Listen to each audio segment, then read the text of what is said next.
Ini Singapura, negara kepulauan di ujung Malaysia yang sedikit lebih kecil dari New York dan berpenduduk 5,6 juta orang. Meskipun ukurannya kecil dan tenaga kerja sedikit, negara ini mempunyai output ekonomi hampir setengah triliun dolar Amerika, sehingga menjadikannya negara dengan perekonomian terbesar ke-33 di dunia. Mengalahkan negara yang jauh lebih besar seperti Uni Emirat Arab, Vietnam, dan Malaysia di utara yang memiliki lebih banyak tenaga kerja, daratan, dan sumber daya alam. Singapura pada 5 dekade yang lalu adalah negara yang sangat miskin dan masih menderita karena sejarah penjajahan yang panjang. Keberhasilan terpusat yang mampu dicapai oleh pulau kecil ini dalam waktu singkat adalah alasan mengapa banyak ekonom dan komentator bersemangat dengan gagasan negara lain bisa meniru keberhasilan tersebut dan menjadi Singapura di kawasannya masing-masing. Singapura di Amerika Selatan, Singapura di Afrika, dan Singapura di Asia adalah gelar yang diberikan ke beberapa negara di seluruh dunia karena mencoba meniru kesuksesan negara kota ini. Meskipun mungkin mereka tidak memikirkan yang terakhir dengan matang. Tapi jika sebuah pulau miskin yang tidak punya sumber daya dan modal politik global bisa menjadi salah satu negara dengan perekonomian terkaya di dunia, maka masuk akal jika negara manapun bisa mencapai hal yang sama. Sayangnya keberhasilan Singapura akan sangat sulit untuk ditiru dan kombinasi faktor yang mendorong negara itu untuk mencapai kesuksesan tersebut pada dasarnya tidak ada di negara lain di dunia. Artinya tidak akan ada lagi Singapura di kawasan lain. Kesalahpahaman umum adalah kesuksesan Singapura bergantung pada industri glamor yang berlangsung di gedung pencakar langit. Mudah untuk melihat mengapa dengan gambar Marina Bay, cerita tentang miliarder dari seluruh dunia menjadikannya rumah mereka dan gambaran dalam film modern. Tapi kenyataannya jauh dari itu. Dan sebagian besar ekonom mengabaikan apa yang sebenarnya membuat Singapura sukses dari awal. Jadi, apa yang bisa dipelajari oleh perekonomian reguler dari pesatnya perkembangan Singapura yang bisa diterapkan di negara mereka? Apa yang membuat Singapura sukses? Dan kenapa hampir mustahil untuk meniru keberhasilan ini di negara lain di seluruh dunia? Setelah itu kita bisa menempatkan Singapura pada papan peringkat nasional ekonomi terungkap. Awal sejarah Singapura sebagai negara merdeka tidak biasa. Sementara banyak negara di seluruh dunia harus berjuang keras meraih kemerdekaan atau bernegosiasi dengan negara yang mereka klaim kemerdekaannya, kemerdekaan pada dasarnya dipaksa kepada Singapura. Pulau kecil ini pernah menjadi negara bagian Malaysia dan sepanjang sejarahnya dipakai sebagai pelabuhan perdagangan oleh kerajaan kolonial. Ini menyebabkan wilayah tersebut menjadi sangat beragam tapi juga sangat tegang di antara semua kelompok yang menyebut wilayah itu sebagai rumah mereka. Selama Perang Dunia Kedua, juga penjajahan pasukan Jepang, Singapura harus dibangun kembali dari awal. Selama beberapa dekade setelahnya, Singapura pada dasarnya hanya kawasan kumuh berukuran kota dengan sebagian besar penduduk ada dalam kemiskinan total. Merasakan ketegangan yang mungkin timbul dari beragam kelompok masyarakat yang hidup dalam lingkungan yang keras, Singapura diusir dari Malaysia pada 1965. Hal pertama yang ingin dicapai negara baru ini adalah munculnya otoritarianisme yang ramah dan bersahabat. Pemerintahan baru tahu agar negara ini punya harapan untuk memperbaiki permasalahannya, maka perlu tindakan tegas yang kuat dan itulah yang mereka terima. Salah satu hal pertama yang dilakukan pemerintah setelah berkuasa adalah merebut kembali lahan yang luas dari kepemilikan pribadi dengan harga di bawah harga pasar untuk membangun perumahan umum yang terjangkau. Saat masyarakat berpendapat perekonomian mereka harus dijalankan seperti Singapura, mereka biasanya mengabaikan ini. Kebijakan apapun sebesar ini di negara maju manapun di dunia saat ini pada dasarnya adalah bunuh diri politik. Perumahan masih sangat dikontrol di negara itu hingga saat ini dengan perpaduan unik antara perencanaan terpusat dan mekanisme pasar bebas yang keras. Pajak penghasilan di Singapura terkenal sangat rendah. Pada tahun ini tarif pajak penghasilan mencapai 24%, tapi tarif itu hanya berlaku untuk orang yang berpenghasilan lebih dari 1 juta dolar Singapura per tahun atau sekitar 750.000 dolar Amerika. Itu adalah sisi pasar bebas dengan intervensi pemerintah yang minimal, tapi pada saat yang sama 20% gaji pekerja masih wajib diambil oleh pemerintah tapi bukan dipakai untuk mendanai pengeluaran pemerintah, melainkan dimasukkan ke dalam dana investasi komunal yang besar yang lalu bisa digunakan masyarakat untuk deposit rumah bersubsidi. Selain 20% ini, tambah 16% disediakan oleh pemberi kerja sebagai kontribusi ke dana yang sama yang juga dipakai untuk mendanai pensiun dan perawatan kesehatan. Ini berarti minimal masyarakat Singapura menabung setidaknya 36% dari pendapatan mereka, yang adalah 2 kali lipat tingkat tabungan rata-rata di Amerika Serikat. Singapura juga punya orang-orang yang rajin menabung di luar tabungan paksa ini, di mana rata-rata penduduknya menyimpan 54,6% dari pendapatan mereka. Saat ini tingkat tabungan yang tinggi tidak berarti jika masyarakat di negara itu tidak punya penghasilan yang banyak. Sehingga hal berikutnya yang harus dilakukan pemerintah adalah menarik industri-industri yang masuk akal di negara kepulauan kecil ini. Pada awalnya negara ini hanya memiliki sedikit keunggulan dibandingkan negara lain di kawasan yang lebih besar. Mereka punya lebih banyak sumber daya manusia, lebih banyak sumber daya dan lebih banyak lahan untuk operasi. Tapi Singapura masih punya beberapa trik. Mungkin keunggulan global terbesar negara ini adalah posisi posisi geografisnya yang menakjubkan di ujung Selat Malaka, yang adalah jalur pelayaran tersibuk di dunia. Alasan mengapa negara ini ada sebagai pelabuhan perdagangan pada masa kolonial adalah karena alasan yang sama. Tapi sekarang masyarakat negara itu memiliki kesempatan untuk mengambil manfaat dari posisi itu bagi diri mereka sendiri. Salah satu industri terbesar Singapura saat ini jauh dari gemerlap keuangan global. Itu pada dasarnya adalah pom bensin bagi kapal kargo dunia. Saat Asia berkembang sebagai pusat manufaktur dengan biaya rendah dan negara di seluruh dunia mulai melakukan perdagangan dengan intensitas yang lebih besar, Singapura mendirikan fasilitas minyak utama untuk mengimpor minyak dari negara-negara di Pasifik Selatan dan Teluk Persia dan menjualnya ke semua kapal yang melewati pintu gerbang Selat Malaka. Mengingat lokasinya dan karena kapal pengangkut minyak mentah melewati wilayah itu, maka wilayah ini adalah rumah bagi pelabuhan bunker terbesar di dunia yang menawarkan harga yang lebih rendah daripada harga di negara teluk itu sendiri. Singapura memang memproduksi minyak, tapi jumlahnya hanya sekitar 20.000 barel per hari, yang adalah sebagian kecil dari total volume minyak yang diangkut melalui negara itu. Untuk menjadikan dirinya lebih sebagai one-stop shop untuk kebutuhan pelayaran, mereka telah mengembangkan bursa komoditas terbesar di kawasan ini, di mana perusahaan dan spekulan bisa mengamankan harga sumber daya yang diperdagangkan di seluruh Asia. Perpaduan unik antara otoritas pemerintah dan kapitalisme bebas kembali berperan penting dalam menghidupkan industri ini. Industri minyak perlu investasi modal yang besar agar dapat bersaing secara global, namun negara miskin seperti Singapura pada 1970-an tidak akan mampu melakukan investasi itu sendiri. Negara ini perlu menarik perusahaan-perusahaan minyak multinasional untuk mendirikan industri dengan imbalan pembagian keuntungan di masa depan. Saat berinvestasi di negara asing, terutama negara yang masih baru dan berpotensi tidak stabil seperti Singapura, perusahaan internasional pasti ingin alasan yang kuat untuk ada di negara itu. Karena Singapura hanya punya sedikit cadangan minyak, ini tidak akan cukup jika sendirian.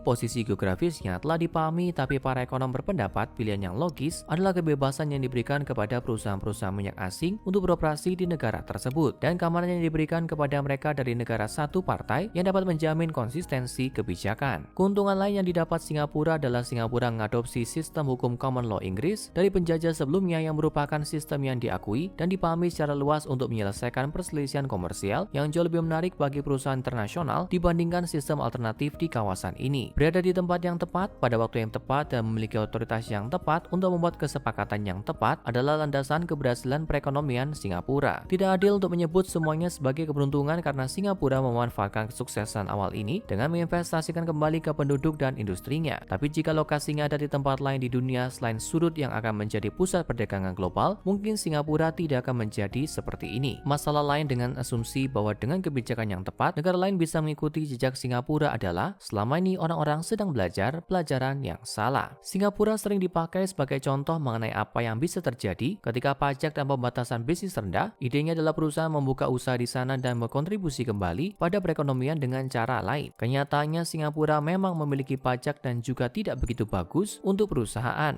17% ada di ujung bawah rata-rata untuk negara di seluruh dunia, dan orang bisa menemukan banyak tempat untuk tinggal dengan pajak penghasilan nol. Belum lagi pajak lain yang juga dimiliki Singapura, termasuk beberapa pajak properti tertinggi di dunia dan biaya yang tidak masuk akal terkait pendaftaran dan mengemudikan mobil. Rata-rata orang dan rata-rata perusahaan yang beroperasi di Singapura pada akhirnya akan menyerahkan tanggung jawab kepada pemerintah seperti yang mereka lakukan di sebagian besar negara maju lainnya, tapi tidak dengan cara yang sama. Pendapatan pemerintah di Singapura kira-kira 18% dari PDB yang hampir sama dengan pendapatan Amerika Serikat. Singapura juga memiliki keuntungan karena secara fisik kecil, sehingga hal seperti infrastruktur dan jalan jauh lebih murah dan mudah untuk dikelola karena mereka hanya perlu melayani kota berukuran sedang dibandingkan negara terbesar ketiga di dunia. Jadi pemerintah Singapura mungkin mengambil lebih dari porsi yang seharusnya. Ini juga sedikit unik. Sekitar 10% tenaga kerjanya pulang pergi dari Malaysia setiap hari, mengingat lokasinya yang sangat dekat dengan negara yang jauh lebih besar. Para pekerja ini menghasilkan nilai dalam perekonomian yang berkontribusi pada output perekonomian, tapi mereka tidak dihitung dalam populasi negara tersebut. Ini berarti ketika para ekonom menyusun angka PDB per kapita, itu termasuk output para pekerja di pembilang, tapi tidak menambahkannya ke penyebut, memberikan keunggulan yang tidak adil ketika membandingkannya dengan ekonomi reguler yang tidak memiliki angkatan kerja lintas batas harian seperti ini. Ini mirip dengan negara lain, Luxembourg, yang adalah negara yang sangat kaya, tapi juga terbantu oleh kesalahan unik dalam aritmatika ekonomi. Akan ada video yang membahas tentang negara ini nanti, jadi nantikan dan jangan lupa subscribe sekarang. Pemotongan pajak bukanlah kunci kesuksesan Singapura, melainkan kombinasi dari beberapa faktor dalam video ini. Jika suatu negara juga mendapatkan kemerdekaannya di wilayah yang dengan cepat berkembang menjadi pusat perdagangan global, dan negara itu memberikan kekuasaan kepada pemerintah yang bisa membuat keputusan tanpa hambatan yang melanggar kebebasan rakyatnya, maka pemerintah itu tidak menyalahgunakan kekuasaan untuk memperkaya diri mereka mereka sendiri, dan tidak ada alternatif lain yang lebih baik sampai industri-industri terkemuka dunia didirikan. Maka saya yakin negara itu bisa menjadi Singapura berikutnya di wilayahnya. Tapi ini terlalu banyak jika, dan seiring sebagaimana menggiurkannya untuk mencoba menjadi ekonomi seberhasil Singapura, ada contoh yang lebih baik untuk diikuti yang kemungkinan besar akan menghasilkan hasil yang jauh lebih baik bagi puluhan negara di seluruh dunia yang sekarang sedang mengalami periode perkembangan yang cepat. Peringkat. Oke, sekarang saatnya menempatkan Singapura pada papan peringkat nasional ekonomi terungkap. Singapura memiliki PDB sebesar 466 miliar dolar yang menjadikannya negara dengan perekonomian terbesar ke-33 di dunia, mengalahkan rival regionalnya seperti Bangladesh, Vietnam, Filipina, dan Malaysia. Singapura nilainya 8/10. PDB yang mengesankan itu tersebar di populasi yang berjumlah kurang dari 5,5 juta orang, yang berarti negara ini memiliki PDB per kapita sebesar 73.000 dolar yang menempatkannya sejajar dengan negara paling produktif di dunia, tapi masih tertinggal dari negara mikro lainnya. Nilainya 9/10. Stabilitas dan kepercayaan itu menarik. Secara teori negara ini menganut sistem demokrasi multipartai, tapi pada praktiknya negara ini dipimpin oleh satu partai sejak kemerdekaannya. Ini sebagian besar terjadi karena partai itu sangat populer dan memungkinkan negara tersebut untuk menawarkan tingkat konsistensi ekonomi yang sulit ditandingi, sambil menghindari jebakan yang berasal dari kekuatan politik yang tidak tertandingi. Mengingat reputasinya sebagai tempat berlindung yang aman di kawasan ini untuk perdagangan dan bisnis, negara ini nilainya 9/10 tapi gagal mendapatkan nilai sempurna karena komplikasi yang pada akhirnya dapat timbul dari sistem kepemimpinan ini. Pertumbuhannya luar biasa kuatnya, dan tentu pertumbuhan itu harus dimulai dari 50 tahun yang lalu hingga mencapai kondisi saat ini. Tapi dalam 2 dekade terakhir, perekonomian telah tumbuh 4 kali lipat dan hanya diperlambat oleh krisis